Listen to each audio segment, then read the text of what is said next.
Good afternoon and welcome to Lunch with Haley. Hey, we're going to get started here in just a few minutes. While everyone's clicking in, I want you to go ahead and navigate to that chat window, to the questions window, whatever you have on your display. I know sometimes it shows up differently, whether you're on Zoom, the app, whether you're on browser version. I want you to log in to Zoom, look at the chat window, and just let us know where you're dialing in from. All right, so for the next couple minutes, we're just going to get comfortable here. We're going to get familiar with where some settings are on Zoom so that you can ask questions throughout today's presentation, today's real conversation. Go ahead, navigate to that chat window, and let us all know where you're dialing in from. And I'm actually going to use that as a good time to pull open the chat window as well.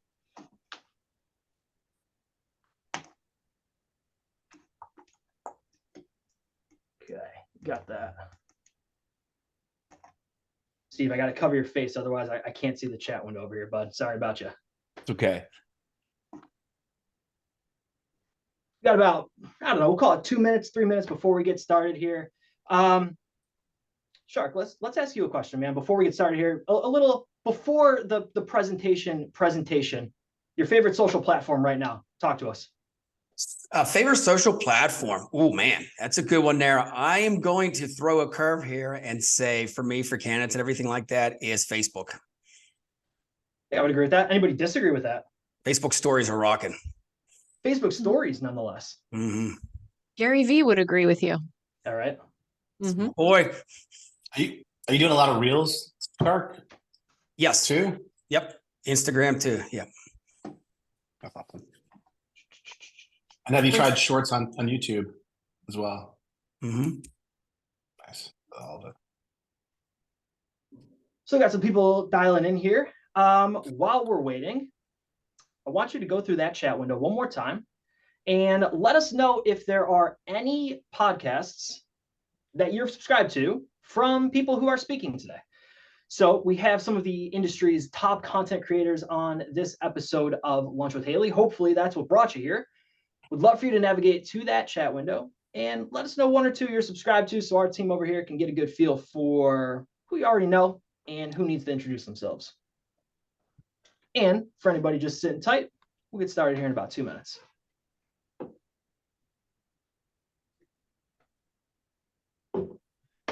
Gary in the chat saying he is not subscribed to any. Well, Gary, hopefully after today, subscribe to at least 6, maybe 7. There are plenty that you can subscribe to that you're going to learn about today. And hopefully Ocean of opportunities. Plenty of opportunities, right? Ocean. But we have a stacked lineup today, friends, for our final Lunch with Haley of 2023. We're going to get started right at the top of 2 o'clock here because we do not have time to waste in the waiting room ahead of the conversation today. I was telling everybody it's going to be hard to keep 6 content creators on pace and on track for an hour, but we're going to do our best. So to get us started, I'm going to go around and just kind of call out people. I'd love for you to let everyone know who you are in case they aren't familiar with you, and also talk a little bit about your show, talk about your content, and what it is that you're putting together consistently. Shark, we'll start with you. Alrighty. So I have a couple shows. The flagship one, Recruiters with No Limits. I'm the staffing shark. I got one Behind the Book, which anybody that's an author in the staffing industry, I highlight them. And I also have one called Review It, where we do technology software. But in 2024, I'm going to tell you, we got another media outlet. I'm not going to tell you much about it, but it's going to be pretty awesome in 2024. So cliffhanger for us all. Kortney, Harmon, how about you? My name's Kortney Harmon. I'm the Director of Industry Relations here at Crelate. Obviously, like all of us here, love the world of staffing and recruiting. I have the show, The Full Desk Experience. We talk about latest, greatest happenings in the workforce, whether it's tech, process trends. We have a few different formats. If you're like me and you like workshops like this, we do them live each month. And we have other things like industry spotlights where we really tune into interviews with people in the groundwork of the success that has laid to where they've gotten today. And we have a lot of new things coming in 2024. I'm going to be like the shark and I'm going to leave a cliffhanger because there's a lot more to come. Love to hear it. Steve, talk to us, buddy. Yeah, so I am Steve Gipson. I'm from Recruiters Websites. I'm a veteran of 14 years within this industry, the recruiting and staffing industry, and I'm the director of sales and operations there at Recruiters Websites. I host podcasts with one of my associates named Sam Pro called Distinctly Digital, and it is a podcast where we focus on all things marketing for the industry. And I also like to create a lot of nonsensical recruiting memes on LinkedIn. So I spend most of my time doing that if I'm active on social. See those quite a bit. You know, if you think about an algorithm showing you the content you want to see, Steve, I think I see your content more than anybody else on this call, which is really, really interesting. And maybe something we could talk about in a little bit. Lauren, tell us about yourself. I am Lauren Jones. I'm the founder and CEO of Leap Consulting Solutions. I've been in the industry for 26 years, probably the oldest person here, but that's okay. I'll take. I know I'm the oldest person here. Irrelevant. But you know, with age comes wisdom, right? So I am a co-host on the You on the Experience podcast with Rob Mann, where we cover all of our staffing and recruiting industry topics. I also have Technology Tuesday, where we talk about technology, obviously. And so I'm excited about today's conversation. Pretty awesome to be here. Thank you for having me. You got it. Thanks for joining us. Rob, that's a good transition your way. Yeah, hey, I'm Rob Mann. I am the other co-host of the You and the Experience podcast. I'm also the director of sales and marketing with a staffing technology called 3D IQ. Only 11 years in the industry, Lauren. So, you know, it's the tiny recruiter over here. But yeah, we talk, like Lauren said, intersection of technology and people. And when you get that formula right, good things happen in your business. Excellent. And that leaves Nicole, you in the top left of my screen. Tell us about yourself. Yeah, I'm Nicole Smart-Saris. I've been in the staffing industry for 20 years. I wrote a best-selling book called From Receptionist to Boss that shares how I became a staffing owner by the age of 25. And I helped my company go from 7 million to 36 million with no sales team. Wow. Fantastic. Fantastic. And if you don't know me, I'm Brad Bialy, Haley Marketing's director of digital. I run the Insights podcast over here with our director of recruitment marketing, Matt Lozar. But more importantly, today, I'm here to host this fantastic panel of content creators and really keep us all on track for the next hour. Friends, as you're listening, we have some questions that we kind of put together ahead of the show. We have some ideas of where we want this conversation to go. But ultimately, this is your conversation and this is your learning opportunity. If there are specific questions you want us to cover, if there are specific questions for one individual, you want the entire panel to cover a question, I am perfectly fine throwing out the script that we have put together here and going rogue with it. So if you have anything that you want to know, let us know and we'll take it from there. Friends, as I was doing a little bit of research ahead of the conversation, I ran a quick number from Staffing Industry Analysts, and the staffing industry itself is a $200 billion industry. Now, some of you on today's call might know that, some of you might not. And the reason I'm telling you that is I'm noticing a bit of a challenge here, right? In the last year or so, I'm hearing more and more frequently that businesses are down. Had a call last week with a client who's down 51% year over year. Another call just this morning, a client is down over 50%. Wouldn't tell me the exact number, but over 50%. And I am here today to say there is too much opportunity in this industry to sit and let the industry pass you by. Mm-hmm. With $200 billion of an industry, there is far too much opportunity to accept defeat. We cannot deploy the same tactics we deployed in 2023. We certainly can't deploy the same tactics we did in 2019, pre-COVID, and expect better results in 2024. So friends, we have 6 of the brightest minds in staffing on today's call, along with me, your host, to talk about what you can do differently in 2024. These are things that we learned along the way, and these are things that we see coming down the pipeline into 2024. So as we get started here, Kortney, I'm going to start with you. First question right off the bat. When we think about sales and we think about driving new business in 2024, does our industry have a sales problem or do we have a differentiation problem? It's a really great question. I think everything going on in the economy right now, I would say that our industry has faced both. On the sales side, obviously less hiring obviously means more competitive people to place, right? We've gone from a numbers game over the last few years and it's fading. Before it was just enough roles as long as you had a body to fill it, they didn't care who or how. You always had more openings than people. But now I think it's a whole new ballgame. With fewer spots to fill, clients can get pickier about who they work with. They want partners who really kind of get what they need, and it's about quality, finding specialized talent. You really need to be standout in the market. So I think it's a differentiator. So, while sales are tougher with lower demand, there's the need to stand out. No more sending 10,000 text message a day. You have to showcase your brands, your content. I hate to say it, with an election year coming up, you're going to hear candidates, you're going to hear the people that are on the ballot, you're going to hear their name more than you need to. And that's almost how we have to position ourselves. Before the call started, it was talking about Hallmark movies. And it was like, but is it really the content they're creating, or it's just out there so frequently? And I think that's a position we need to think about as we go into 2024. Anybody else? Do we have a sales problem, or do we have a differentiation problem? I think we have a sales problem. I think we have a big sales problem. I think that we enjoyed the fruits of a really, really good economy for a long time. And so we got to be really good order takers. And I think we lost the art of a good sales practice. That it takes discipline, it takes consistency, it takes rigor to create a sales organization and create a sales-minded agency. And I think we got just a little bit lazy. So while, yes, differentiation is part of the sales process, I think we rested on our laurels a little too long, being good order takers with a really great economy. And when push came to shove, we forgot a little bit. Because I will tell you this, in 2023, what I was training most on was AI. I know we're going to talk about that with our best-selling AI course, right? But sales and sales enablement, and so I think that therein lies where some of the weaknesses were. Yeah. Anybody else? Go ahead, Shark. Go ahead. All right, real quick, I got to tell you, this year was probably one of my best years, and you know why?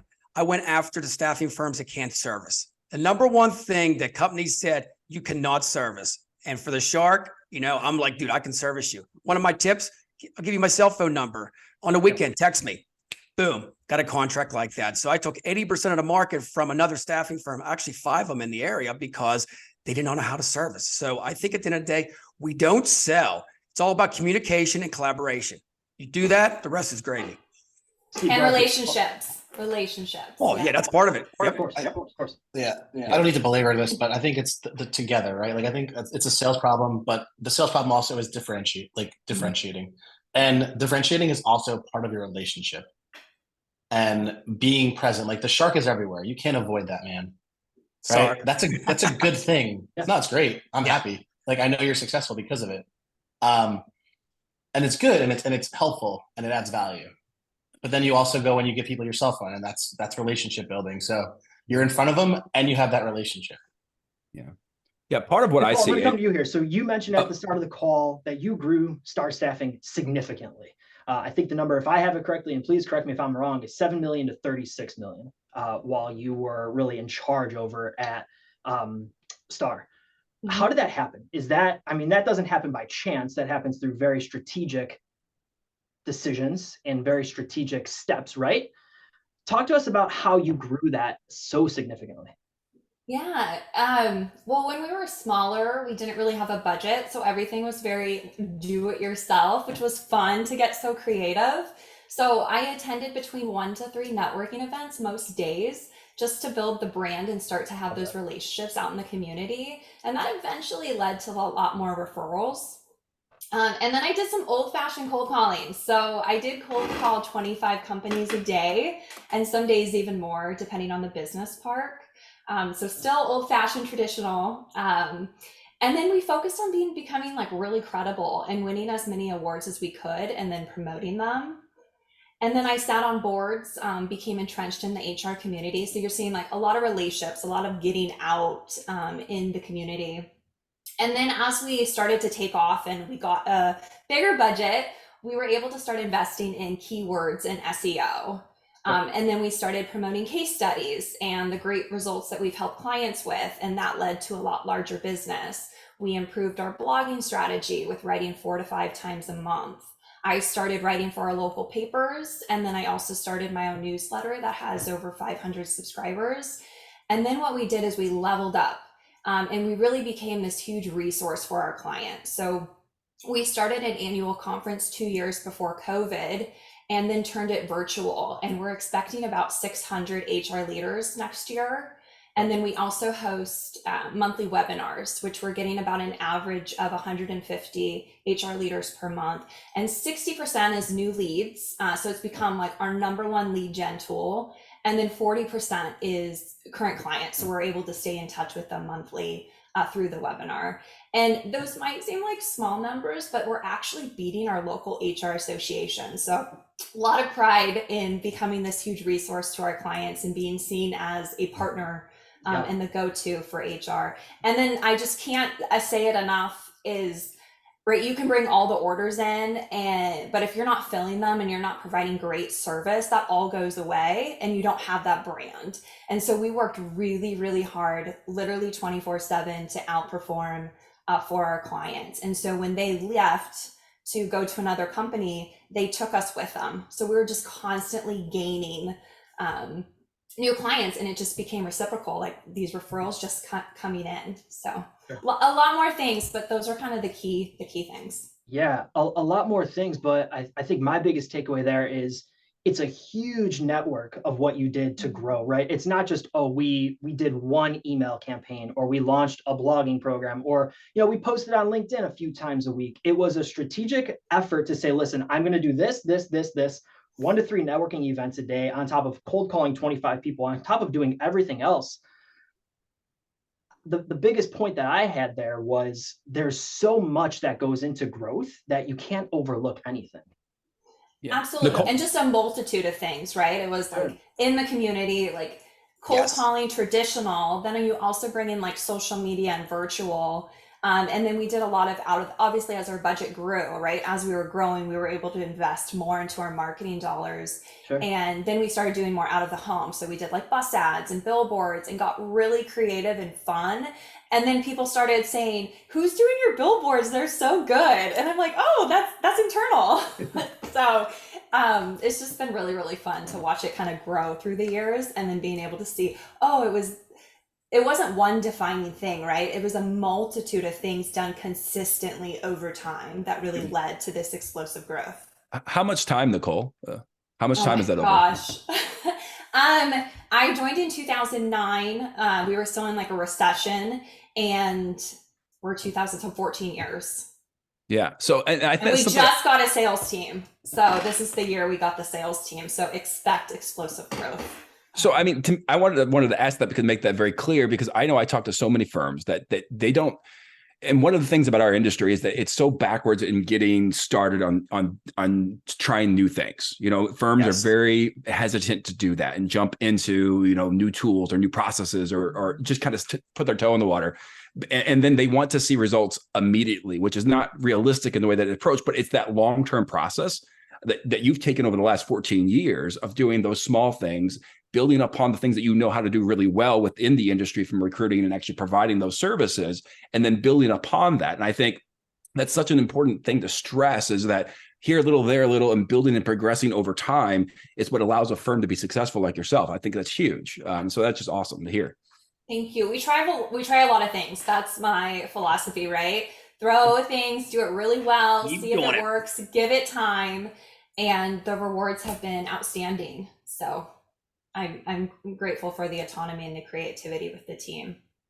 Love it. Hey, there's a quick question, Nicole, from the Q&A. Are you seeing burnout on webinars from leaders? Not yet, actually. We're seeing traction really with the HR leaders.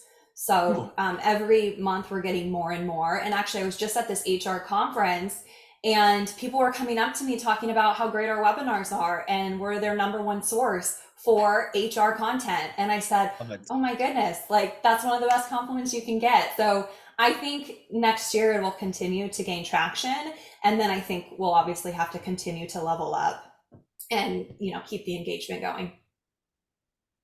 Yeah, I saw a great article the other day that said people aren't burnt out of Zoom, they're bored out of Zoom. And it's, you know, people don't want to go into webinars. They don't want to go any more Zoom meetings because they're so boring that no one wants to spend another 45 minutes just looking at, you know, a screen. It's bore out, not burnout.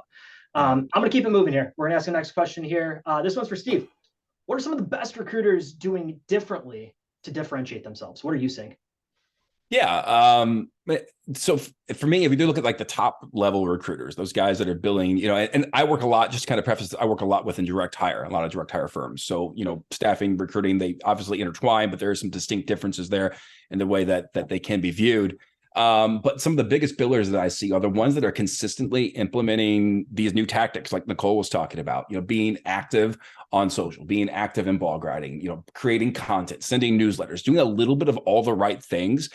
Beyond even just they understand how to recruit, of course, they understand the industry, they know how to service their clients, how to find the right candidates, all the things that a recruiter needs to do, because nothing really replaces that. Like Nicole said, you could be the best marketing person in the world, and if you don't have the skill set to do that, you're going to fall short. But they put all those things together, and I think the concept of, I heard this the other day, is that we haven't arrived, but we're always arriving. So having a mindset of that we're always arriving to be better than we were yesterday, and knowing that we can progress in that way, and add a little bit to our repertoire, be a little bit better here, a little bit better there, and just consistently build upon that. Those are what the best recruiters are doing each and every day. Anybody else want to add to that? Well, I mean, I can't go a conversation without talking about AI, because the best recruiters today are embracing new technology. We have to be able to have an open mind when it comes to change. A change is like death and taxes, inevitable. And so we have to make sure that our recruiters, that we've created a safe space to help continually train. Training is not a one-hit wonder. You have to continue to invest in training and upskilling your recruiters. And particularly with Gen Z, who want a very clear career path, we have to make sure that we nurture that need. And that need is for continuing education, whether it's vertical education, whether it's new position education, or whether it's technology and beyond.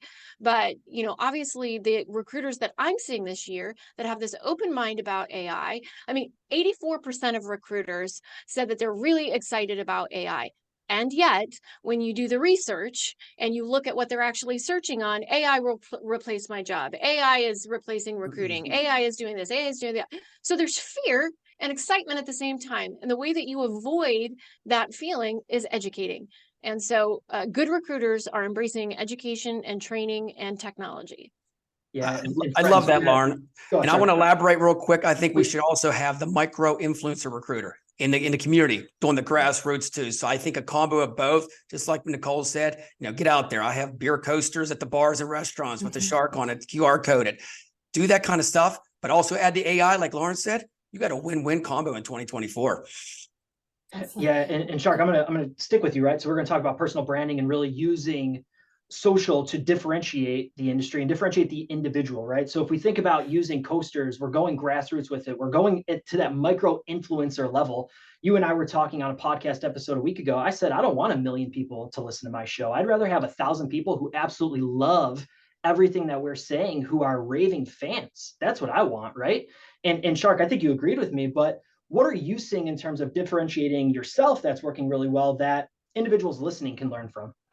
I think as a recruiter, and I call myself a job agent, I joke like that, like the Jerry Maguire, show me the money, show me the job. All I kind of say is, at the end of the day, you got to make yourself different. Okay. You have to be a character in 2024. It is what it is. Like Nicole said, put little slogans out there. If I'm dressed up like the Grinch now, I'm going to put stuff out there with my tag of my name, Staffing Shark, to brand yourself. Because, nobody even calls me Richard Rosner, basically. They call me the Shark, And I think the 3 big things that you do with branding, it's passion, purpose, and people. Remember that. It's about the people. It's not about us. It's about when you can serve the people. I always joke about it, but branding, how I got into it and really wanted to make myself the next level here is like Kenny Chesney. I was thinking, I'm on a stage. How do I make everybody else engage with me and want my music? Well, how does everybody want me to be their recruiter? If you think that mindset and put the content out there. I think the biggest thing is, though, for branding, put content out there and don't worry about splicing it up. We all probably agree on this, that, so many times we just go over and over. Put it out there. One of my big peeps, Gary V, give him a shout out. You know what? I learn from him every day, and his team does. They teach me this stuff. Put creative content out there. Love it, brother. Love it, man. And you know what? Half the stuff I put out there, I never put now hiring. I never put get hired. It's all about building that brand. And then they come to me and say, hey, Shark, I need a job. So just make yourself different. Anybody I else? try to be the Cyndi Lauper of recruiting, not quite Kenny Chesney, but Cyndi Lauper. Right? That's mine. So, Good. Well, you do want Good. you do want the business to come time after time. I get you. right. Wow, boy. Rob, Boom. that was a good I'm on it. pull, That was Rob. I'm on it. And that's Dude. the cost of admission Good. right there, friends. And that I is love the it. cost of admission right there. Anybody else have anything they want to share about personal branding and thinking through what recruiters might be able to do to differentiate themselves from everybody else? Rob, go ahead. Yeah, it's kind of simple, and this is not my idea. This is what the idea should be: is talk about your successes. Stop talking about what jobs you have open. Like, hey, Rich Shark, whatever I want to call you today. Could talk about, hey, I just placed 5 people because of this, and to give the reason, or I found these candidates because I was here, or the people I just placed were experiencing X. I found Y to help them. Candidate was customer was experience X. I filled them with these 5 people or 10 people, and then this is what happened. Give the story. What was the problem? What was the how did you solve it? What was the outcome? And post that and tell a story. And as you're writing the story, get a hook, right? Because that first line has to be impactful, right? Shark shake. So, or whatever you call it. I like that. So to definitely, and don't be afraid to talk about your wins. People, if we're in the process of, everyone's here to make money and help people, right? We have the best job in the world as recruiters. So tell your victories and tell sometimes your losses too. It helps you feel more human. A little bit of vulnerability never hurt. Yeah, I got to hear Hannah Pryor talk about that. It's actually met Lauren at the Missouri Kansas Staffing Association, and Hannah was there too speaking. One of her big points she highlights in her talk and also in her book is to celebrate publicly, which I think is really hard for people to do because there is that level of well, people are going to judge me for it. They're going to think I'm bragging. But like you said, Rob, we're all in it together, and it's important to be able to have that collective community of wins because we all have losses that we have to internalize and get beat up on, and we don't get to share that, or we're down. But being able to have a community that can lift you up, and in the idea of that win and kind of win together, I think it's people want to see people be successful. If you're doing You it hit that right on the head, Steve, because Yeah. that's not cockiness, that's confidence. Seriously, that's confidence, and we all need. You can share it a certain way. I think there's this idea, right? Like public speakers. I think this is like a really quick summary. When you talk in front of people, they're not there to heckle you. They're there to learn something, and they want you to be the most incredible public speaker that they ever see. Like they're not coming to your session at a conference, or they hired you, like they hired Hannah. They want you to be incredible, and so when you share that's the people that you want to attract anyway. So why would you not make content for people who want you to be successful and incredible? Mm-hmm. And one other thing I just want to add is I think the best recruiters are building a community. And one thing that we've done is we created regional Facebook groups for all the counties that we're in. So they're like Sonoma County job opportunities and career advice, right? Stanislaus County job opportunities and career advice. And now we have control of this group for people that are just looking for jobs. It's just such an easy and free way to get candidates unsolicited and then nurture them.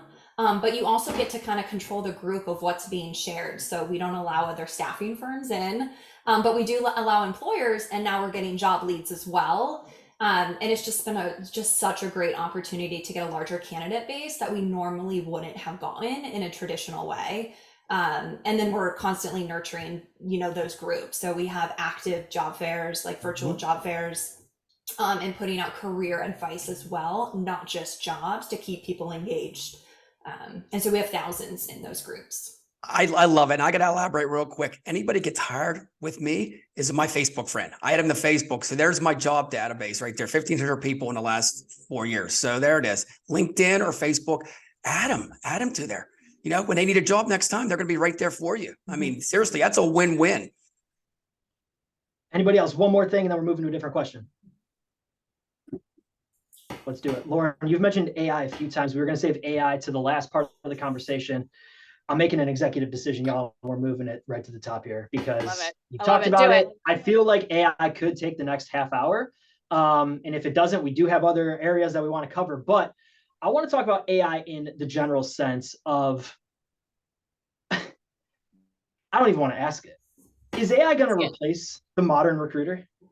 No, AI is not going to replace a recruiter, but someone that knows how to use it will. I mean, I've been quoted as saying that I don't know how many times. And so this is why removing the fear from it and being open as an organization, right? So you agencies, so I'm talking to agencies, right? As well, leaders, recruiters, agencies need to be open to embracing this now, but you need to learn to do it responsibly, because right now it is all open source, right? And so this is why good education, this is why we built the course, right? This is why we do them every week, is because we're teaching people how to leverage. With great power comes great responsibility. And so we need to teach end users, recruiters, managers, and we teach it for sales and recruiting and leaders. And so how do you leverage this amazing?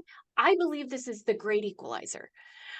You've got, enterprise size organizations. We're all learning this tool at the same time right now.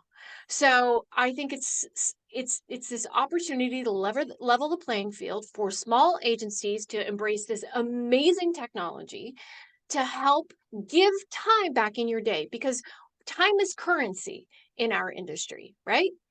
And so we have, if you could get 90 minutes back in a brand new recruiter's day, wouldn't you help them understand how to leverage AI to generate a submittal if you're in professional services? If you're in light industrial or high volume, wouldn't it be great if in 20 minutes they could learn 3 new positions and learn all of the associated interview questions to ask and write really great non-biased job descriptions? Wouldn't you want to give that time back to your recruiters? I mean, it's such an amazing equalizer that anyone not enabling and empowering their people with it is acting on fear. And we know false emotion appearing real. That is fear. So let's not run our agencies with fear.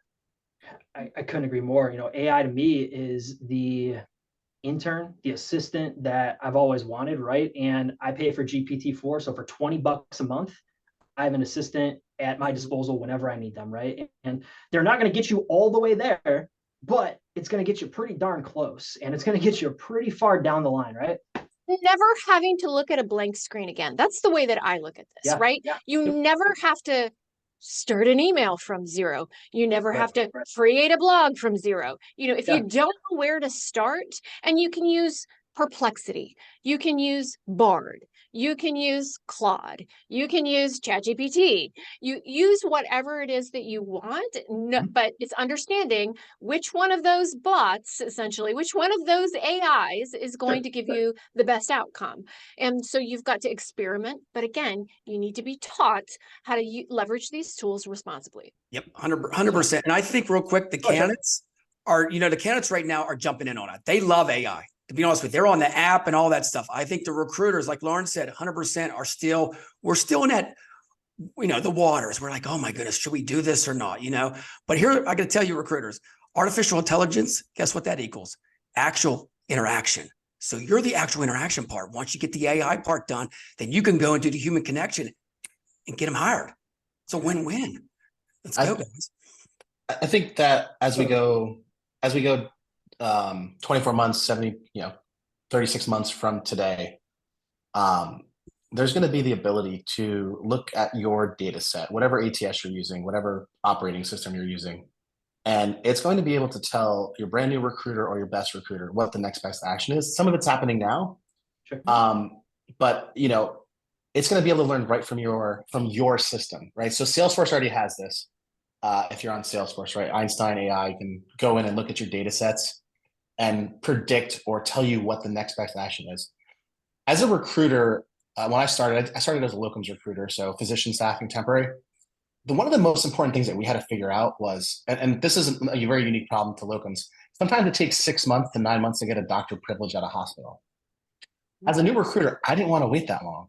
So I had to know which job was going to actually put someone to work with temp privileges or in a reasonable cycle. And as a new recruiter, I messed that up, right? So it like that for me is such a great story of directive AI and like helping people work closest to the dollar. And once that, this AI is looking at your data sets and saying and recommending things and popping up little, Chrome extensions like, hey, these are the jobs you need to be working on today. And here's why, and all the all this data. And we're going to be such better recruiters and salespeople because of it. Let me warn you. Let me warn everybody right now how fast this is moving. So at the beginning of all of this, ChatGPT could take in about 200 words. Claude read The Great Gatsby twice, which is over 75,000 words. They changed one sentence from book to book. It found it in 22 seconds. So we started with being able to intake 200 words. Now we're at 75. I mean, this is in the time span of this year. So if you're not in, you're behind. I want to talk about workflow. So if anybody is watching today and they're thinking, okay, I hear you. I need to invest more in AI, not dollars, but mental willpower, thought into AI. Where do I get started? What are some of you seeing is working well, either for yourselves or in the industry that's working well as it comes to AI right now? Rob, I think your example is really good long-term, but I'm talking today. I have a quick action somebody do. I have quick answer, so I won't be very long about this. I think just being aware of it is going to be huge. So I follow 3 newsletters that tell me all the new tech that's coming out, and I will go dive deeper if I think it's interesting, right? So I think we're at the awareness stage at the very minimum. Like you need to be in the awareness stage and the trial stage. So 3 newsletters tell me all the news that are happening, where the investment's happening, what tools are coming out, what they do, why I should be paying attention to them. So I'm always tracking, like highly aware and trying to learn as much as I can about what these things are doing at the very minimum. Rob, if you're good with it, would love for you to put the newsletters in the chat. So if anybody's watching, let me go. I'll go grab them. I'm gonna have to grab them, but I got you. That's Lauren's fine. right. Anybody else? How's it working for your workflow? Kortney, go ahead. Lauren's right. This is moving at lightning speed. I'll tell you, I felt like I cheated on Claude the other day because I used Bard because I got a different result with Bard over a 24-hour period. But I use it, you're right, as an assistant, as a copywriter to check to make sure I'm not moving too fast. I move so fast in a day. It's like, okay, someone needs to check my own stuff. It's the person that you need sitting on the side. But I would tell you, don't be married to one. Continue to try other ones as they're constantly changing and evolving, because it is only going to go rocket speed in months and years to come. And you're going to find one works better than the other. If one works better for you, like I love Bard, but if I'm doing marketing or copy, I love Jasper. But if I'm doing, something a little more creative, I like Claude. And so you're going to find what works for you in what situation. And so that's why it's just, you've got to at least, like Rob said, awareness is one thing, but start experimenting. And if I'm not selling, I'm dying. Email me about our AI course. And what I love about that, I've taken it. You're building that toolbox, right? And we're not here today to say you need to use GPT. It's far from that. It's expose yourself to multiple opportunities, find what works best for you, and go from there and run. Yeah. And I couldn't agree more. Anybody else on the call here want to share what they're using AI for in their workflow, or what they're seeing their clients or others in the industry using it for? I mean, we're jumping on MetaView. We love it for the notes and everything like that. As soon as you're on a phone call, all your notes are right there. I mean, voice AI is another one. It's going to be big in 2024. I mean, you can scrub your database of 8,000 candidates in a week. There's no human that can even touch that. Have 200 live people. So, I mean, we're moving so fast. I will say one thing. There's so many AI stuff out there that you got to go to somebody like Lauren, maybe Rob or myself or anybody like that and ask and educate, because there's a lot of, I got to say it out there, a lot of scam stuff in AI too, man. There's an AI project for everything. So everybody's jumping on that AI word because they can make quick cash. So ask the experts. Literally a website, there's an AI for that, where you can Google search what you want to do, and it spits out an AI for that. Yeah. Go ahead, Steve. Go ahead, Steve. Sorry. It was a smart aleck comment. I would say if we say automation, I'm going to have bingo for our card today. So right. I'm pretty excited. AI. Yeah, let's have AI blockchain on the channel. Let's put it on a bingo card. Right. But it's real though. And so, I mean, for me, just so some things that we see our clients doing, the creating it within, I'm going to say within an automation sequence is nice. So with their CRM, they have Bullhorn or any type of ATS. We have it going and actually they can click a button and it automatically sends that description that they just put in there to that AI platform, sends it back then to the ATS, has it completely rewritten, then sends it to their website and allows it to be then a whole new job description than what it was when they received it without them having to do any type of manual work or manual labor at all to that. And so there's ways that you can implement it into your processes and even be automated into things that you do every single day. But like for me, to get using it was using it on low risk task. So for example, like if I'm creating a social media post, just try one of these AI platforms. It's not, and then put it out there and see what happens. See if it can capture your voice a little bit. It's not going to hurt you really if it comes out a little bit different or maybe something you're a little uncomfortable with, but at least get you familiar with it and playing with it versus just, ignoring it because you don't understand it. That's where I'm at with it right now. It's thinking through my day and what I don't want to do anymore and figuring out ways that I could offload that to something like AI. I'll tell you for myself personally, all the content that I put out on LinkedIn, that's all AI driven. So we have a couple shows over here. We have insights. We have a couple new shows that we're launching, whether it's something like this, that's all chopped up via AI. Now, yes, there are human eyes that edit it at the end and make sure that it's up to our standards, but the initial cut is AI. Another thing that I love to do that you might be listening on the call thinking, how could I tie this into sales? I used this just the other day. If you are calling a prospect or you're calling, somebody reached out to you for the first time and you don't know who they are, drop in their About Us into ChatGPT, drop in their contact page, their services page, and say, give me 7 questions that you might ask this prospect on an exploratory call, and then go to work and refine those questions. But at least, like Lauren said, you're not starting with a blank sheet of paper. It's analyzing who that client is. It's analyzing who that prospect is. And it's saying, hey, these are some questions that you might want to learn about to get started. And then, like I said, go to work, clean that up and go from there. We have now built a library of over 200 prompts for sales and recruiting. So the possibilities are endless to give time back in your day. And I think it just is going to elevate the level of service that we're able to give. Think about the time as a salesperson, and Nicole, this, the research that we would put into leads, the research we would put into customers and prospects and understanding them and what they do. And you can find all of this in, one prompt. And so it's such a revenue generating tool. I just join us. So we can talk AI for probably a whole nother session, and maybe we'll do that in Q1.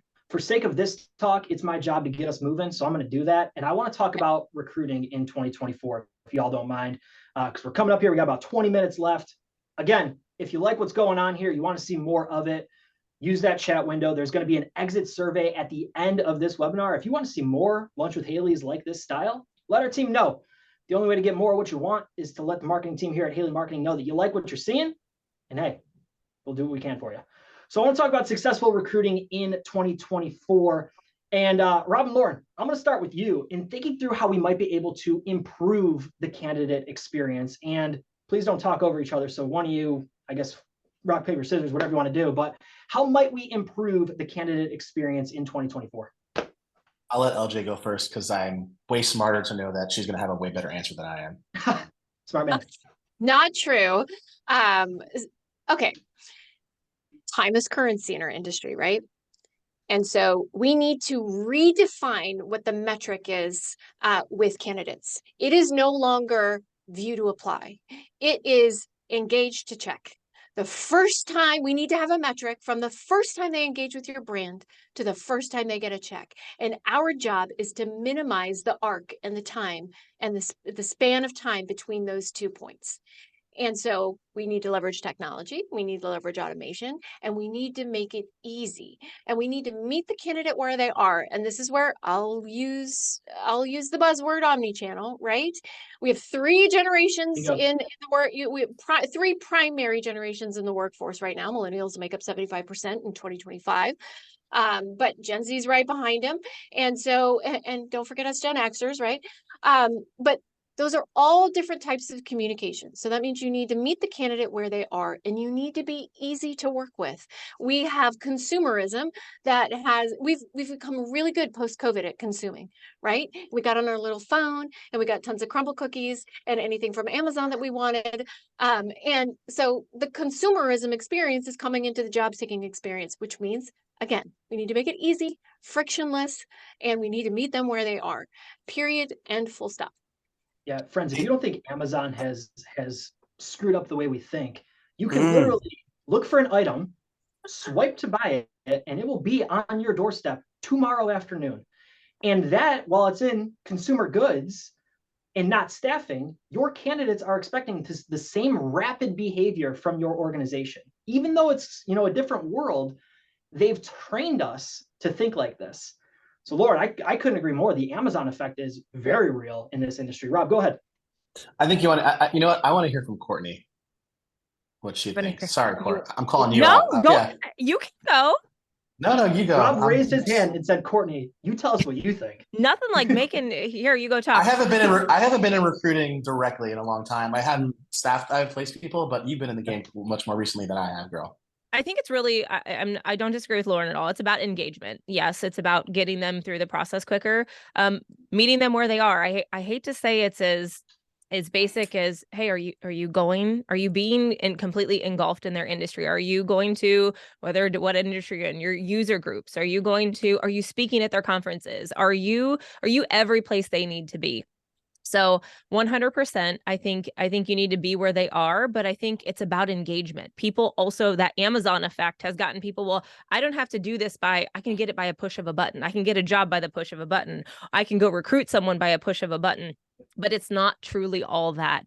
That's where we're losing the human element. As much as 100%. I love AI, it's a double-edged sword to say, back to what Rich said, it's to engagement. But we're getting lazy in the terms of our engagement. So you have to stand out as being the source, being the value, being the go-to resource for your talent that you're talking to and clients. So not only meet them where they are, but have true engagement and care about them as a human, because that's why you got in this industry in the first place. It is enablement, 100%. not replacement.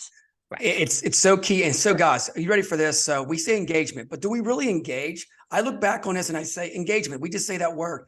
The first thing you got to do for these people is entertain them to engage to you. Simple as that. Why do they watch Netflix? Why do they want to hang with the Shark or Rob or Lauren and that? They need to be engaged first, but they need to be entertained. Tease them a little bit with the job description. Don't give them everything. They'll keep coming back for more and more. They love that. Next year, something I'm going to be doing is pop-up job bars. Driving around and set up, a tent and having people come to that. That's what people want these days. They want to be we have short memory, term, whatever you want to call it. Get them engaged and get them excited. There's two things that I think we said. Oh, sorry, Nicole. This will be quick. Go ahead first. One, Brad, you said it when you said Steve pops up the most because he posts memes. He's the meme lord of our group. Yeah. And Rich said it too. It's edutainment, right? Educate and entertain. I'm done now. Sorry. Nicole, go ahead. I was just going to say, also keep them informed, right? I think it's like the Domino app for getting pizza, and it tells you exactly where your pizza is. It's going in the oven. Now it's being packaged, right? Now it's out for delivery. I think that's what staffing firms need to do. We need to step it up, and we need to inform our candidates of where they are in the process and what the ETA is. And there's no reason in 2023 and 2024 we shouldn't be able to do that with the technology that we have. Edutainment was a great phrase, Rob. I want to come back to that. It's not mine. Yeah, but you brought it here, so it's yours for the sake of this hour that we have together and this short period of time that we all have together. And thinking about content and the messaging that you put out, whether it's social, whatever it might be, candidates can get their information from truly anybody. So why should they come to get it from you? What entertainment value are you bringing them? At the end of the day, even some of us on today's call, we're all kind of saying the same stuff, right? We all have podcasts, we all have shows, we're all putting out content. One way or another, we're talking about, let's say, personal branding, for example, but why would somebody listen to the Shark talk about personal branding as opposed to me talk about personal branding? It's that edutainment, right? So what are you doing to edutain? That was tough. Tomatoes. Yeah. Anybody else on candidate experience? I would say just emphasizing some of the things that people have said already, but the things that we learned through COVID, let's not forget that. I think that's the one thing that our industry has is short-term memories, because during that time, they forgot how to market. They didn't take the opportunity to market and actively build connections from a sales perspective because they were so focused on candidates. And now as we're transitioning out of a really that market where we have a lot of job orders, and we're going to be more sales minded and more focused in that world, we're going to forget candidates again too. So I think just emphasizing the fact, don't forget what we've learned over the last 2.5, 3 years of how to engage and build upon that while we transition to a more of a sales driven market to grow our business. Don't neglect those things. Bring them with you. I think that's important to think about. Perfect segue for what will probably be our last question here, unless there's anything in the chat that anyone wants us to cover. And we talked sales, we talked AI, we're talking recruiting now. Outside of the large players, the large job boards, what can we do right now to gather more application submittals? What can we do to drive more applications? Shark, you're already raising your hand, man. Go for it.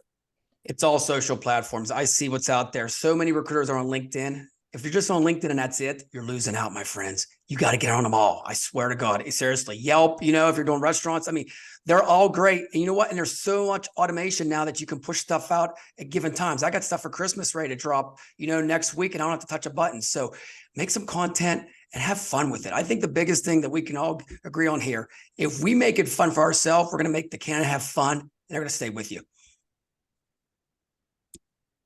Somebody else, application skills. What else can we do? Lauren, go ahead.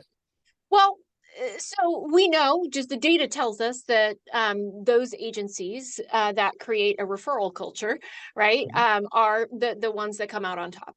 And so I think creating a culture of referrals. If there was one question I could give you that would change the face of your organization, both in sales and recruiting, it would be, who else do you know?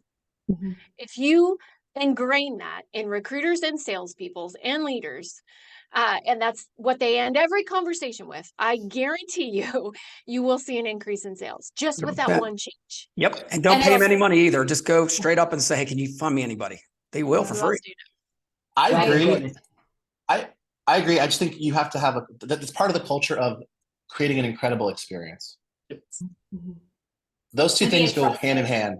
Yeah. Yes, and having built the trust and earning the right to ask for that. So sorry, Kortney, go ahead. Kortney, go for it. And then Nicole. No, you have to earn that right. Absolutely. But it comes down to what's best for your organization. 82% of employees talk about referrals being above all other sourcing options, best ROI, not to mention 45% of employees sourced from referrals stay longer. So they're usually there on average 2 more years than someone else from another job board. So think about the quality you're getting from the people you just by simply asking. Once you've had the conversation, establish the communication, who else do you know? Lauren, 100% agree with you. Yeah, I think if we could measure very clearly the cost of acquisition of a candidate, and I don't think we can very well a lot of times, you'd probably be sick to your stomach on what it actually costs to make a placement. Right. Yeah, we can. We have a formula for it, and it is stomach sickening. So we have to do the math here. But I will say, I'm going to add this because this is what Star does really well. And testimonials, right? So that you got to earn the right. You got to earn the right for the referral. They've done such a great job of being able to take that moment in time where somebody's had this amazing experience and get that out there, because you're validating, why you should get that next referral or why somebody should recommend you. So this is, and this is that consumerism again, rearing its ugly head in here, because we're a referral, or we reference ratings, right? We go to Yelp, we go to Google, we go to Indeed, we go to Glassdoor. This is what we are. We're a ratings culture. And so those testimonials are a huge part of, bridging that gap as well. I'm going to jump in real quick here. I think the testimonial should have a picture or a video with a candidate getting hired. It's a win-win every time. I think stuff like that, just a testimonial with words and your picture, it's not cutting anymore. People, that's kind of boring. You got to have them engaged with it. Nicole, go for it. I was just going to say referrals, testimonials are a huge differentiator for us. The referrals for candidates is our second largest. The first is Indeed with the job board. And then it's actually the third largest for our clients as well. So we get a ton of referrals from clients giving us new business. And we've gone in such a good habit that we're actually asking for referrals, even if we haven't placed somebody yet. We're just asking them, hey, in the interim, until we get you this job, you can make money just by referring your friends. And it works. But again, you have to have the credibility, the trust, and the relationship too, right? I always say you have to earn it. But it's a great way for them to earn money while we get them through the process and get them placed. Yeah, so something comes to mind on this. It's like, so there's a guy that does a really great employer branding podcast, James Ellis.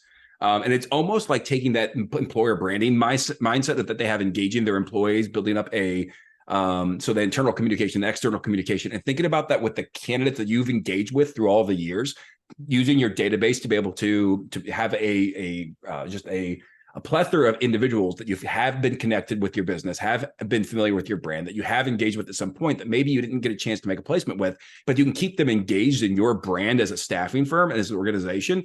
Then they're going to be willing to be a part of that community and do the things that we're all talking about. You have the right to ask because you've built that trust. You're informing them all the time. You're not just asking, but you've given way more than you've received from them. And I think that's really important to think about it from the employer branding perspective in some ways, that you're not necessarily bringing them on to your organization, but just the way that you represent your own company, your own firm from that perspective, I think is kind of a cool mindset to think about.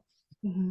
You gotta make it fun. You know, like yes. You gotta change it up. It can't just be like $100 for 100 hours, right? Like you gotta keep it fun and lively, and we do raffles and based on volume. So during our peak season, we'll say, hey, if you send us 3 or more people that get a job, you go into a raffle for a flat screen TV or AirPods or whatever.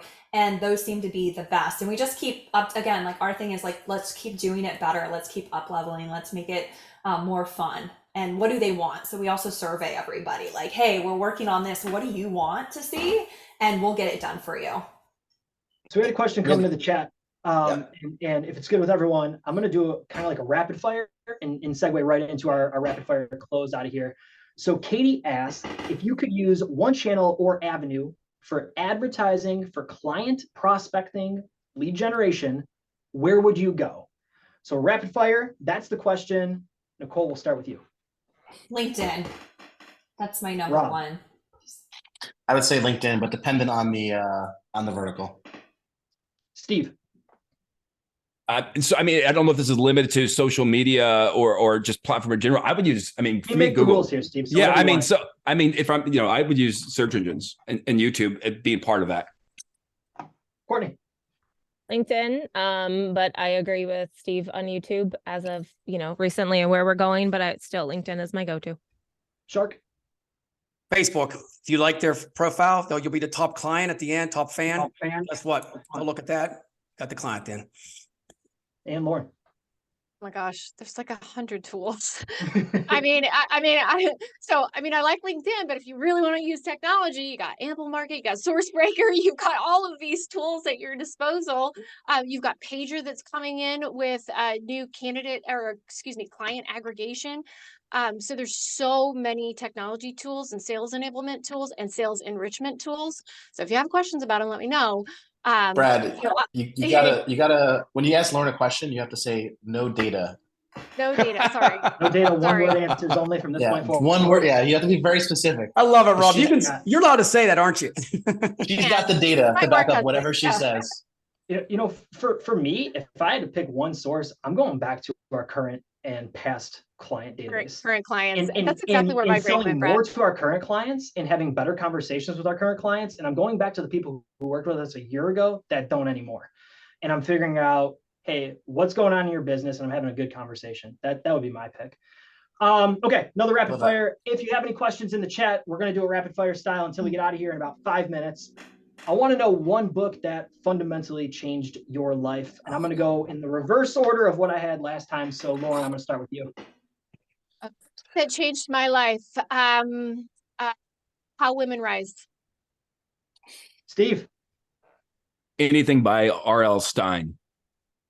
Oh, nice. Goosebumps guy. Goosebump guy, yeah. I'm a big process and function person. Atomic Habits is definitely my fave. Shark. U12 extra degree. That little extra degree will get you everywhere. I Rob, feel like Shark, anything has to do with fire, Shark is going to be on. I knew you were going to say His energy is electric, so you know. Anyway, I'm going to totally nerd out. I'm a big fan of Ken Follett, and I'm going to go with Pillars of the Earth because I'm a former history teacher who loves making connections. Nicole, Never Eat Alone. That's a great book. Good one. That's a good one. and I'm going to say Think and Grow Rich. Read it every year. Try to use that as a way to realign some things over here. Next rapid fire question. If you have one piece of advice for somebody just starting in the staffing or recruiting industry, what are you going to tell them? Shark, we'll start with you. Ask and learn. Ask the peeps like us. We'll give you every answer. Kortney. Network. That there is no time that it would ever steer you wrong. Get to know as many people in the room, get as many relationships as you can, and network. Steve. Find a firm that helps you build your brand that's not opposed to that or scared of that. And then also join as many networks as possible. Attend live events because those are very extremely important for people. Nicole. It's all about, our industry is all about relationships. It's about, I just feel like everyone that you know knows somebody you need to know. And that's your goal, is to get to know those people. Rob. A former high school teacher, so I always tell my kids never be mean to the nerds. Be nice to everybody because you never know who they're going to be to follow on Nicole. So Good one. It's a good one. Lauren. I feel like the universal word in our industry should be engage. Whether it's engaging in relationships, engaging in networking events, you've got to engage. You get out what you put in. yeah. By the way, I'm at a networking event right now, and I'm about to walk back to a conference that I'm volunteering at. So Party Appreciate animal. making some All time right, for party us. animal. I also, And by my the way, advice I is gonna be really listen. Look at listen. you. I like that. 4 or 5 accolades on there, huh? Well, they're not really the accolades. They're all just ridiculous stuff Oh, there besides you the go. volunteer one. I understand. They're self-selected. Well, hey, everyone, I said I would do my best to keep us to 3 o'clock. We are at 2:58. I want to thank y'all for joining us for the last Lunch with Haley of 2023. If you enjoyed yourself today, if you took at least one tip away from this webinar, then we will have done our job. You can get the recording at lunchwithhaley.com. I'd give it a couple days, let our team go to work here, chop it up and do what they need to do on the tech side of things. I don't know the exact turnaround. I apologize. Give it a day or two. You'll go to lunchwithhaley.com. You'll click on webinars on demand and you can watch this back. But again, if you have just one takeaway that you can leave with from today to help you grow your business in 2024, then we will have done our jobs. And if you got 2, well, heck, that's even better. Yeah. If you like this format, when you leave this webinar today, you're going to get an exit survey. We'd love to know if you want to see more of these in 2024. And of course, you have 7 fantastic podcast hosts and authors and content creators. If you haven't yet, write down people's names if you don't know them. Write down their show if you don't know what show they host. Get a hold of us on LinkedIn. Shoot us an email. Shoot us a question. I'll speak for all of us when I say we would love to chat with you and answer any questions that you might have. I think I'm going to regret doing this, but does anybody have anything they want to say before I get us out of here? Steve's little man came in the room. Woo! He keeps saying, it's over. It's over. I said, I know. Get away. Oh my God. This is why I love work from home. Like, it makes humans. So I just heart it. I love it so much. Great. Well, from all of us at Haley Marketing, we appreciate you joining us for another episode of Lunch with Haley. We'll see you in January for our next episode. Otherwise, take care. Have a happy holidays and be good to each other. Take care. Thank Thank you. you. Guys, thank you. Bye, guys. See ya.